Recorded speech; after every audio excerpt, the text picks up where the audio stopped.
This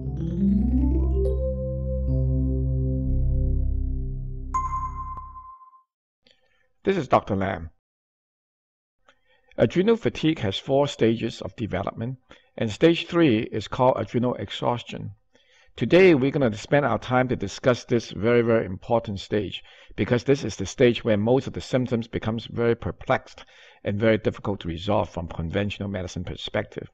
This full article, Adrenal Exhaustion, is available free at my public educational website called www.drlam.com or www.drlam.com. You can read that at your leisure. You can follow along. I'll try to point out some of the key points here for you to understand and help you to study as you go. Let us review first the 4 stages of adrenal fatigue relatively quick. Stage 1 is called alarm reaction, and this is where you have the fight or flight response. People who are under stress can have an alarm reaction and not even know it. There are no physical signs to speak of. Sometimes you may be tired, and then you get better and don't even know it after a nap. And usually recovery is relatively fast. If that fails, the body goes into stage 2, which is resistance response. In this case, the body starts to have some anxiety, the person becomes irritable, insomnia may be common, and infections become more recurrent, and PMS and menstrual irregularity starts to come in. They don't come in all at the same time, and sometimes you can have one symptom more than the other, so it's kind of irregular, but they do show up if you pay attention. Now, if the body stress are not being dealt with and as adrenal fatigue get worse, then you get into stage 3, which is what we call exhaustion. Within the exhaustion, this is the time that the adrenals are no longer able to keep up with the increasing demand of the hormones, and it basically starts to fall apart. What is different from this stage as compared to the previous stage is that the symptoms become so severe that oftentimes it's almost impossible to function regularly, and a tremendous amount of rest is necessary. If this fails and the adrenal fatigue progresses to stage 4, that is when failure occurs, and that could be a medical emergency because the body is basically given up and is really in a survival mode. Unfortunately, most conventional doctors are not well trained in adrenal fatigue to begin with. The most common complaints to a doctor's office is fatigue, sluggishness, insomnia, and they were brushed aside. And adrenal fatigue is not attended to well. Patients are often sent home to self-navigate, and they try their best, but to no avail. And self-navigation programs normally fail, and the adrenals get worse and worse with time. Now, adrenal exhaustion, as we talked about, is stage 3 of adrenal fatigue, and this is where we're going to concentrate on in this paper. Within this stage of adrenal fatigue, there are actually 4 phases that you can divide into. Single system dysfunction, and then that moves on, if it's a little bit more serious, to multiple endocrine axis imbalances or dysfunction. And the classic example of that is OAT axis imbalance, which is ovarian adrenal thyroid axis imbalance, and my paper will address that in much more detail. This is oftentimes what brings a lot of the patients to their knees, because they just simply cannot figure out what is going on, and the bodies keep getting worse.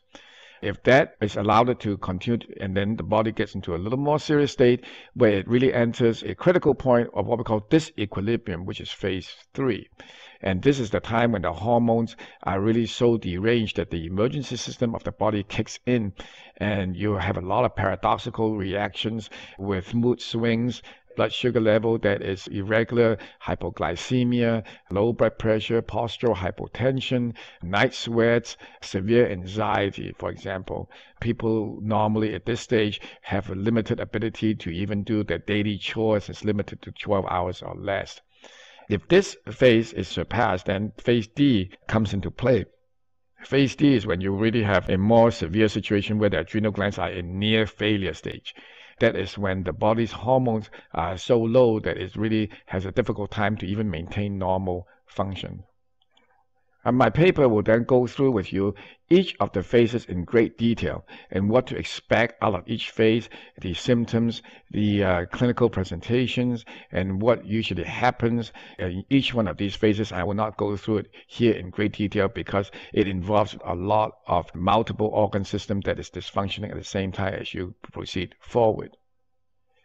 I do want to spend a little bit of time to discuss the phase 3C, which is when you have a disequilibrium state, because this is a state that is so confusing and the symptoms are so convoluted that most people have a hard time understanding.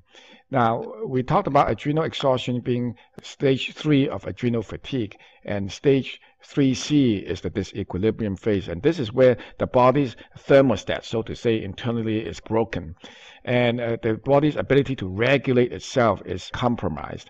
The body doesn't like that, and in situations like this, the body activates the autonomic nervous system as an emergency backup plan to try to regulate the body temperature, to regulate the blood sugar, to regulate the salt craving, to regulate the insulin level, for example. But unfortunately, the backup system or the emergency system is very crude. And because of its crudeness, it is not very fine-tuned, and as a result, the ride that the body has to go through is quite bumpy. Adrenaline is being released in great amount. This is what we call the activation of the sympathoadrenal system.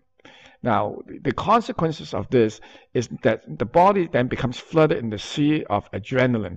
And what happens is that the adrenaline will cause a set of reactions that is tremendously difficult to resolve. And it is called the reactive sympathoadrenal response. And the result of this response includes things like a fragile blood pressure, spaciness, tachycardia, irregular heart rate, an inability to stand for a long time, temperature intolerance, body and fluid imbalances, dizziness, a feeling of impending doom, for example. So these are very, very significant events that can bring many to the emergency room, only to be told after extensive tests that they are fine. They were sent home, and then it repeats itself. So the clinical picture just keeps getting worse and worse. Now, if this is not resolved, then it goes to the phase D, where the adrenal fatigue comes to a point where it's near failure, and that's oftentimes requires strong medication as well as admissions to the hospital. Overall, I want you to understand that adrenal exhaustion as a stage of adrenal fatigue can be helped. The biggest problem is that most people don't understand how the various symptoms are tied in together. The tendency is to treat symptom by symptom and forgetting that there is an underlying root cause that is still existing. When you try to only patch up the symptoms, then invariably, when one symptom is resolved, you're going to trigger another symptom. There's no end to this.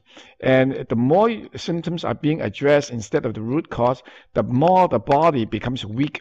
And this is almost a self-inflicted wound over a period of time as the body slowly continues to get decompensated and worse and worse. The key to identification as well as recovery from adrenal exhaustion is not any laboratory test, because unfortunately, most laboratory tests at this point is simply not sensitive enough to pick them up. What you really need to do is, number one, to understand this yourself, and my article will help you to do that. Number two is to educate your provider if he or she is not attuned yet to this state of adrenal fatigue or adrenal fatigue in itself. Until your provider understands what is going on, it is highly unlikely that he or she will be able to have a program of recovery that is fitting for you. On the other hand, if your provider really understands this, they can usually spot this right off very quickly. Most people do recover from adrenal exhaustion if you are given the right program. At the same time, most self-navigation program fails and only get worse. So my advice to most people is try not to self-navigate if you are at this point of adrenal fatigue. Find somebody that really knows what they're doing, and that is the number one step to your recovery. My article will address all these issues, will give you the knowledge, will give you the tools for you to help yourself if you so want to. At the same time, we'll give you the tools to help your provider so that they can better help you. If you have any questions after you read the article, feel free to write to me. You can do that on my website. The article, as I mentioned, is on my website, www.drlam.com. If you have a personal attention necessary, as far as personalized program for you to overcome this, you can call my office.